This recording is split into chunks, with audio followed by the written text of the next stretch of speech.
My younger son sneered right at my husband's funeral. "So, when do we discuss inheritance?" "I am the sole heir, a homeless old woman," I said. "Okay." He and his wife opened champagne celebrating the victory. "But I'm Sarah, and I've been married to Tom for over 30 years now. We have 2 sons, Jack and Mike. Tom always had a good job, so I decided to be a housewife and focus on raising our boys. It wasn't always easy, but I loved every minute of it. Jack, our eldest, was always a joy. From the moment he was born, we had a special connection. He was a curious kid, always asking questions and eager to learn. Mike, on the other hand, was a different story. Don't get me wrong, I loved both my sons equally, but Mike was always more challenging. Tom doted on him from day one, which I think might have been part of the problem. "Tom, you can't give him everything he wants," I'd say. "He needs to learn the value of things." But Tom would just laugh it off. "Oh, Sarah, he's just a kid. Let him enjoy his childhood." As the boys grew older, the differences between them became more apparent. Jack was always responsible, doing his homework without being asked, and helping around the house. Mike, well, he was more interested in having fun. When it came time for college, Jack chose a good state school. He worked hard, got scholarships, and was determined to make it on his own. He moved into a small apartment near campus and got a part-time job to cover his expenses. Mike, however, had different plans. He announced one day at dinner that he'd been accepted into Westfield University, the most prestigious and expensive college in the neighboring city. "That's great, son," Tom exclaimed, beaming with pride. I was more cautious. "Mike, honey, that's a very expensive school." "Are you sure?" "Mom, don't worry about it," Mike interrupted. "Dad said he'd take care of it, right, Dad?" Tom nodded, and I felt a knot form in my stomach. I knew this wasn't going to end well, but I hoped I was wrong. I really hoped I was wrong. As Mike settled into his new life at Westfield University, I couldn't shake off a nagging feeling of unease. He rarely called home, and when he did, the conversations were brief and vague. Tom didn't seem concerned, but I couldn't help worrying. "He's just busy with his studies," Tom would say whenever I brought it up. "College is a big adjustment." I tried to believe him, but something didn't feel right. One day, after months of minimal contact, I decided to take matters into my own hands. I was going to visit Mike without telling him I was coming. When I finally arrived at the campus, I headed straight to the dean's office. The receptionist looked at me oddly when I asked about Mike's academic performance. "I'm sorry, Mrs. Thompson, but Michael hasn't been a student here for over a year," she said gently. My world spun. "What? There must be some mistake. He's been here for almost 2 years." The dean, hearing the commotion, came out of his office. "Mrs. Thompson, I'm afraid it's true. Michael was asked to leave due to poor academic performance. We sent a letter home." I felt sick. All those tuition payments, all those times Mike had assured us everything was fine, it had all been a lie. In a daze, I drove to the apartment Tom and I had been paying for. The scene that greeted me when I opened the door with the spare key was worse than I could have imagined. The place was a mess, empty bottles, pizza boxes, and clothes strewn everywhere. And there, in the middle of it all, was Mike, passed out on the couch with 2 girls I'd never seen before. "Michael Thomas Thompson!" I shouted, my voice shaking with anger and disappointment. Mike jolted awake, his eyes widening in shock, when he saw me. "Mom, what the HLL are you doing here?" "I think the better question is, what the HLL are you doing?" I shot back. "You've been lying to us for over a year." The girls, looking embarrassed, quickly gathered their things and left. Mike sat up, running his hands through his messy hair. "Look, Mom, I can explain." "Explain what?" "How you've been wasting our money. How you've been living it up while we thought you were studying." We argued for hours. Mike tried to justify his actions, but I wasn't having it. In the end, I told him I was cutting off his allowance and that he needed to come home. "Fine," he spat. "I'll come home. But I'm telling Dad my side of the story first." I dreaded the confrontation with Tom, but I knew it had to happen. The drive home was tense, with Mike sulking in the passenger seat. When we got home, Tom was waiting. Mike immediately launched into his version of events, painting himself as the victim of an education system that didn't understand him. To my dismay, Tom seemed to buy it. "Son, it's okay," he said, putting his arm around Mike. "College isn't for everyone. You're just trying to find your place in the world." I couldn't believe what I was hearing. "Tom, are you serious? He lied to us for over a year." But Tom wouldn't hear it. He insisted on continuing to support Mike, saying he just needed time to figure things out. 5 years passed, and the stark contrast between our sons only grew more apparent. Jack, our eldest, was thriving. He had graduated college with honors and immediately landed a job at a respected marketing firm. His dedication and hard work were paying off, and he was quickly climbing the corporate ladder. I remember the day he called to tell us about his promotion to junior executive. His voice was filled with excitement and pride. "Mom, Dad, I did it. I got the promotion. That's wonderful, honey. I exclaimed, my heart swelling with pride. We're so proud of you. Mike, on the other hand, was still finding himself. Over the years, he'd bounced from job to job, never staying in one place for more than a few months. Tom always managed to find him new positions through his business connections, but it never lasted. I tried to intervene, to push Mike towards independence, but my efforts were always rebuffed. Mom, you just don't get it, Mike would snap. I'm not like Jack. I can't just settle for any boring office job. It was during this time that Jack met Emily. She was smart, kind, and hardworking, a perfect match for our son. When Jack told us they were getting married, I was overjoyed. We're planning the wedding ourselves, Jack explained over dinner one night. We've been saving up, and we want to do it our way. Are you sure you don't need any help? Tom asked. We could contribute. No, Dad, Jack said firmly. We appreciate the offer, but we've got this covered. The wedding was beautiful in its simplicity. Jack and Emily had planned every detail meticulously, and their love for each other was evident in every aspect of the ceremony. It was at the reception that Mike dropped his bombshell. So, he said, sidling up to Tom and me, champagne glass in hand. I think it's about time I settled down too. I met this girl, Tiffany. We're getting married. A week later, we met Tiffany. She was pretty in a flashy sort of way, with bleached blonde hair and long, manicured nails. But there was something in her eyes that made me uneasy, a calculating look that didn't sit well with me. It's so nice to finally meet you, Tiffany gushed, her voice syrupy sweet. Mikey has told me so much about you both. As the evening wore on, it became clear that Tiffany had expensive tastes. She kept dropping hints about designer brands and luxury vacations. When the topic of the wedding came up, my worst fears were confirmed. We're thinking of a destination wedding in the Maldives, Mike announced. Nothing but the best for my girl. I opened my mouth to object, but Tom beat me to it. Of course, he said warmly. Anything for my son's happiness. As Mike and Tiffany left that night, I turned to Tom, my voice low and angry. Are you out of your mind? We can't afford a wedding like that. Tom waved off my concerns. Don't worry, Sarah, I'll figure something out. Mike deserves a nice wedding too. But the expenses didn't stop with the wedding. Soon after they returned from their honeymoon, Mike and Tiffany were at our door again. Dad, Mike began, his voice serious. Tiffany and I have been talking, and we think it's time we got our own place. I held my breath, waiting for Tom's response. To my horror, he didn't even hesitate. Of course, son, what did you have in mind? Tiffany piped up, her eyes gleaming. We found the perfect apartment in Westview Towers. It's a bit pricey, but it's just what we need to start our life together. Westview Towers. The most expensive apartment complex in the city. I couldn't believe what I was hearing. And of course, Mike added, we'll need some help with the monthly expenses until I get my business off the ground. I couldn't stay silent any longer. Your business? What business? Mike waved his hand dismissively. I've got some ideas. It's gonna be big, Mom. You'll see. That night, after Tom had agreed to buy them the apartment and provide monthly support, I tried one last time to reason with him. Tom, this isn't right. We're not helping Mike by doing this. We're just enabling him. But Tom wouldn't listen. Sarah, he's our son. We have to support him. Besides, Jack never needed our help. We can afford to do this for Mike. The next few months were a blur of Mike's failed business ventures and Tiffany's increasing demands. Each time they came asking for money, Tom would give in, and I felt powerless to stop it. It was during this time that we received wonderful news from Jack and Emily. They were expecting their first child. I was overjoyed at the prospect of becoming a grandmother, but this happiness was tainted by tragedy. Tom collapsed at work one day, suffering a massive heart attack. By the time I reached the hospital, it was too late. My husband of over 30 years was gone. The world seemed to stop. I felt numb, unable to process what had happened. Jack rushed to my side, taking charge of the funeral arrangements and supporting me through the haze of grief. Mike, on the other hand, barely seemed affected. He stood at the funeral with a bored expression, while Tiffany spent the entire time on her phone, her short black dress drawing disapproving looks from the other mourners. As we stood by the freshly filled grave, Mike suddenly turned to me. So, when do we discuss inheritance? I am the sole heir, after all. I stared at him in disbelief, unable to comprehend the callousness of his words. In that moment, I realized that the son I had raised was truly gone, replaced by this selfish, entitled stranger. The same evening Mike and Tiffany cornered me in the living room. The other guests had left, leaving behind a heavy silence and the lingering scent of sympathy bouquets. Mom, Mike started, his voice unnaturally loud in the quiet house. We need to talk about inheritance. I stared at him, still numb from the day's events. Mike, your father's barely in the ground.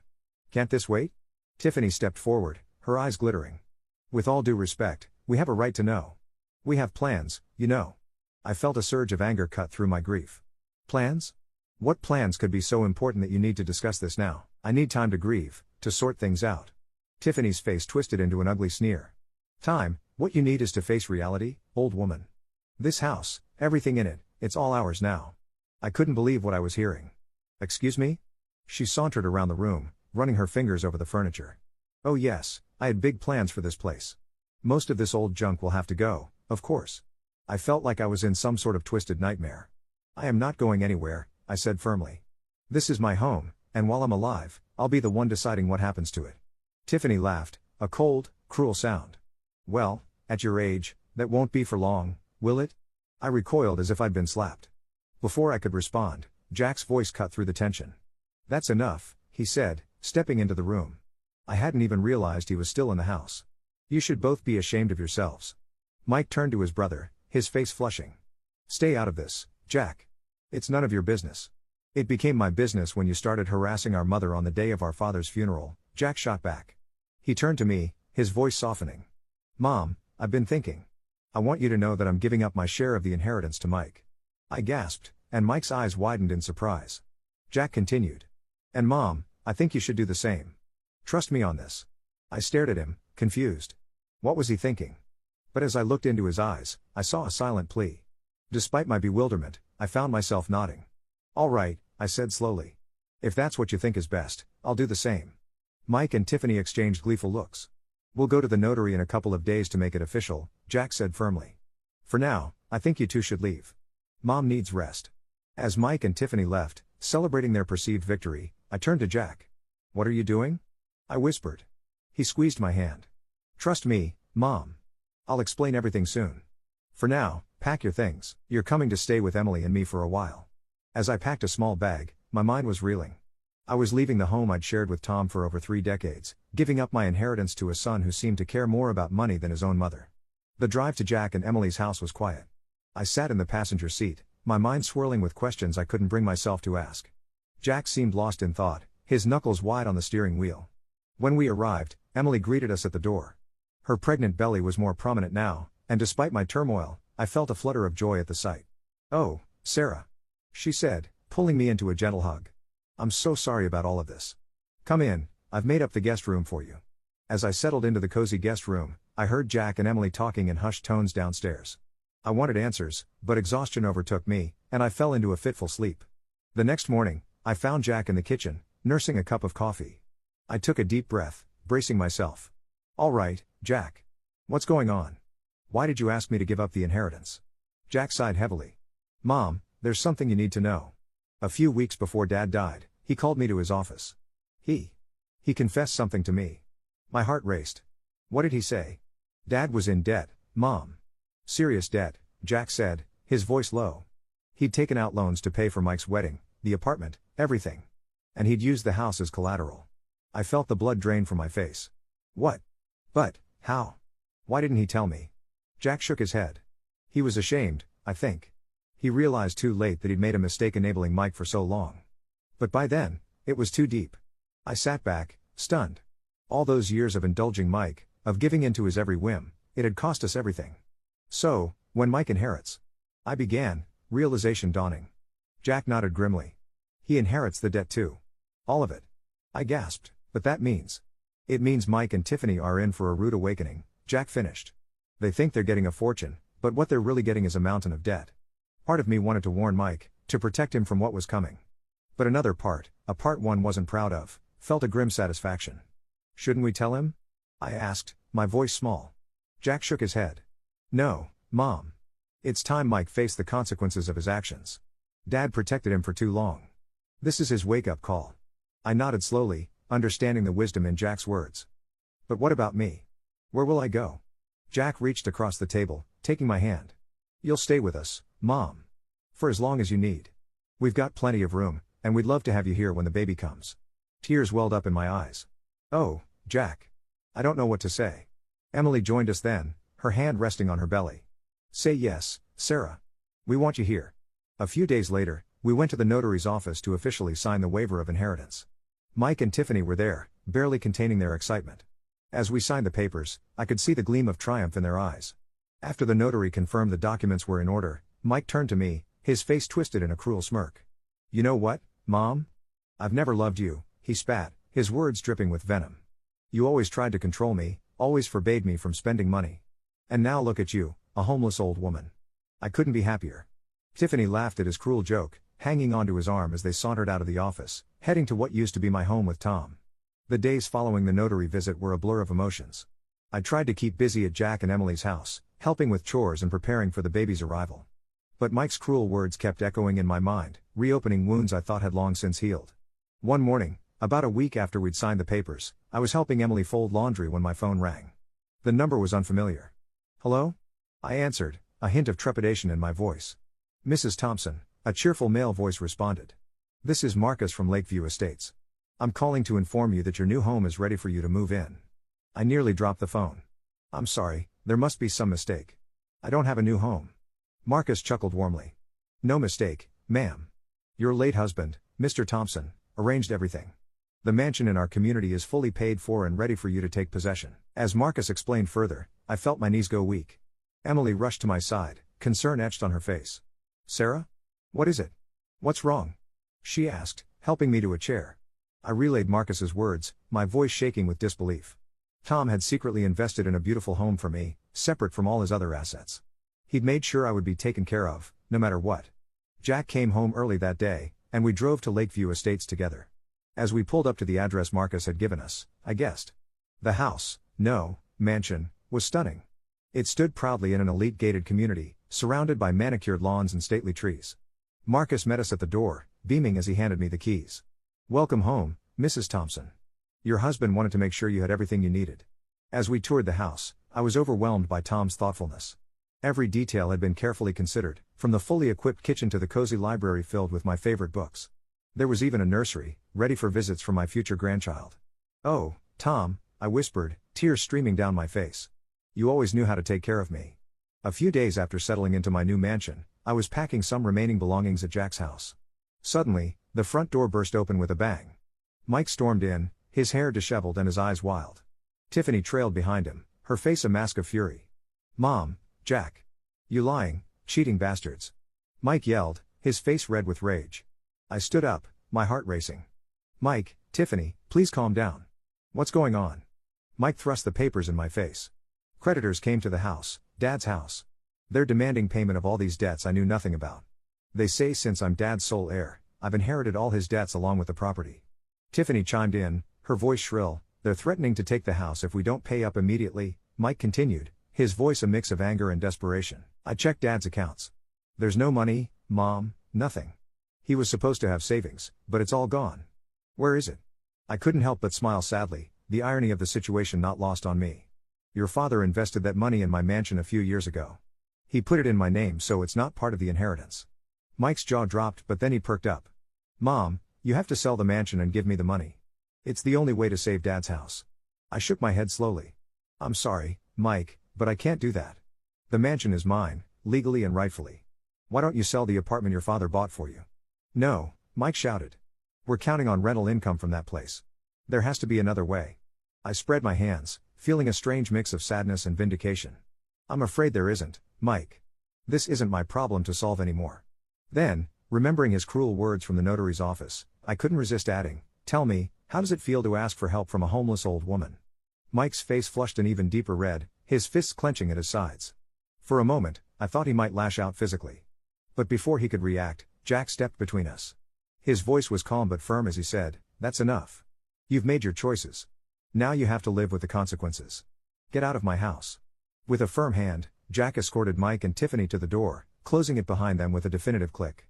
As I settled into my new life at Lakeview Estates, I couldn't help but feel a profound sense of gratitude towards Tom. The community was everything Marcus had promised and more. Elegant homes lined the streets, each surrounded by meticulously maintained gardens. My neighbors were friendly and welcoming, and I soon found myself part of a vibrant social circle.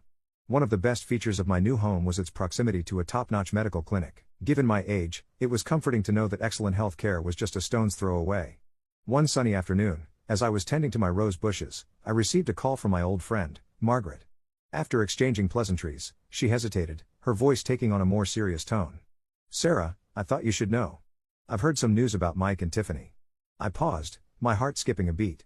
What kind of news, Margaret? She sighed heavily before continuing. Well, it seems they've had to sell both the house and the apartment to pay off their debts. They've moved into a small, cheap rental on the other side of town. I absorbed this information silently, a mix of emotions washing over me. Margaret wasn't finished. There's more, Sarah. Tiffany, she's left Mike. Apparently, she couldn't handle the downgrade in lifestyle. And Mike, well, he's had to get a job. He's working as a salesman at a local electronics store now. I thanked Margaret for letting me know and sat down on a nearby bench, my mind reeling. Part of me felt a twinge of satisfaction that Mike was finally facing the consequences of his actions. But another part, the mother in me, ached for his pain. As the weeks went by, I heard more snippets about Mike's new life. He was struggling, but for the first time, he was standing on his own 2 feet. There were moments when I was tempted to reach out, to offer help, but I resisted. This was a journey Mike needed to make on his own. My own life, meanwhile, was filled with joy. Jack, Emily, and their newborn daughter, Lily, visited often. The sound of Lily's laughter echoing through the halls of my new home was a balm to my soul. One particularly memorable afternoon, as we sat on the patio watching Lily crawl on a blanket, Jack turned to me with a serious expression. "Mom, I've been thinking about Mike," he said cautiously. I nodded, encouraging him to continue. "I ran into him at the grocery store last week. He looked different. Humbled, I guess. He asked about you. I told him you were doing well. That you missed him. Was that okay?" I reached out and squeezed Jack's hand. "It was perfect, honey. Thank you." As I watched Emily scoop up Lily, peppering her chubby cheeks with kisses, I felt a sense of peace wash over me. Life had taken unexpected turns, bringing both pain and joy. But sitting here, surrounded by the love of my family, I knew that everything would be alright, everything would be alright.